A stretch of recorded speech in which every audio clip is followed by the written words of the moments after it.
Hey guys, Charles here. Today, I saw on the news that Bob Stoops actually accepted a head coaching job for the Dallas XFL team. It kind of made me think about all the new professional football leagues that are popping up, or maybe some that's been around for a while. Um, there's definitely a lot of big time ones coming up now. A lot of big time names attached to some of them. So I kind of want to make a video just talking about some of the leagues, some of the salaries for the leagues, and kind of some of the backgrounds for the leagues. So I'm gonna start off with ones I think are kind of at the bottom, the kind of league too. I'm not gonna do the NFL because obviously a lot of people know, how those contracts are. But I'm going to start. So the first one I want to say is the Freedom Football League. So this is a league actually that was announced by Ricky Williams. Him and a lot of players, former football players, creating the league. It's called the Freedom Football League. There hasn't been really any salaries announced on this one. This one actually has probably the least information out there. They just announced it, I believe, in December. But it's going to be owned by a lot of former players and a lot of fans. I was looking at their websites and it actually said no billionaires allowed for like ownership because it wants to be for the people, for the players. So that one I'm going to keep looking out for and see how it's going to compete with some of these other leagues. He did say it was more of a spring football league, so I think it probably won't be a full season like the XFL or AAF, but maybe more like the spring league, which leads me into the spring league. So this is the league that's in Austin, Texas. Johnny Manziel, probably the most famous player who played for the. This league only takes part a couple weeks, so it's more like a training camp kind of thing. But it's a couple weeks. I looked for salaries. I see they didn't get paid salaries. It said the room and board kind of was what they got. So this is more for tryouts for NFL teams or CFL teams to see players play here and then go off. So that's probably how they can get without paying players actual salaries. Another one is the indoor football league. So this is more of an arena league type football, not 11-man, but indoor football. I read on this one the IFL was paying from $75 to $250 a game. So these players are most likely have second jobs and they aren't, becoming rich playing football.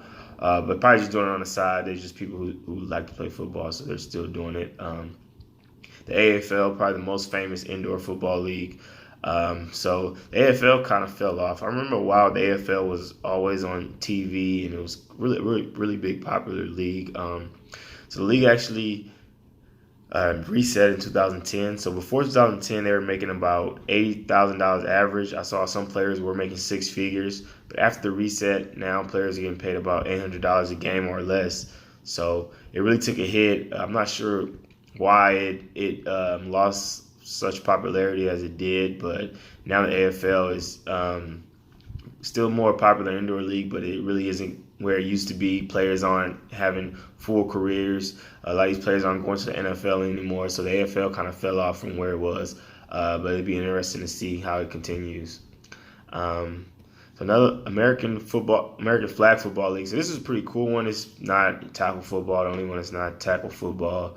But this one is really interesting. It has a lot of former players. I saw some former track stars. A lot of different people play this one. This is more of a tournament style pool league. $1 million grand prize for the champions. I saw them on NFL Network. I believe it is kind of affiliated with the NFL. This is probably one of the more unique leagues. That's why I think this one really probably will go the longest. Former players that don't want to do tackle anymore, they can come out here. Other athletes as well. So I think this league is going to get bigger and bigger, and I feel like a lot more people are going to start playing for the American Flag Football League. So the XFL, like I said today, Bob Stoops actually announced he's going to be the head coach for the Dallas XFL team. They're not going to play till 2020, but I read somewhere that they're going to average around $75,000 a year for players, up to $200,000 for players they really want to have. One thing I did read on here is XFL. Of course, Vince McMahon is going to say all kinds of things, but he actually said that he was willing to take players that couldn't go to the NFL and couldn't go to the AAF. So maybe some players got kicked out of college. Maybe they're in their second year, got kicked out of college. They can go to the XFL and they can't go anywhere else. So you're going to watch out for that. Probably some really popular players from college can actually go to the XFL maybe when they're 20 years old instead of 21. So that might be the one thing for them. They have They are playing in pretty good stadiums, good salaries, so players are actually going to be professional football players, can live off of $75,000 to $200,000 a year. So it'd be interesting. So the XFL, of course, announced around the time the AAF announced. So these two are the more, nobody's going to compete with the NFL, but I really want to see how the AAF and the XFL compete with each other. The AAF announced they're going to be giving people 3-year, $250,000 contracts, so about $83,000 a year, more than the XFL. Of course, these contracts aren't guaranteed, so it really doesn't matter, how big that number looks, but about $83,000 a year. Playing in some nice stadiums.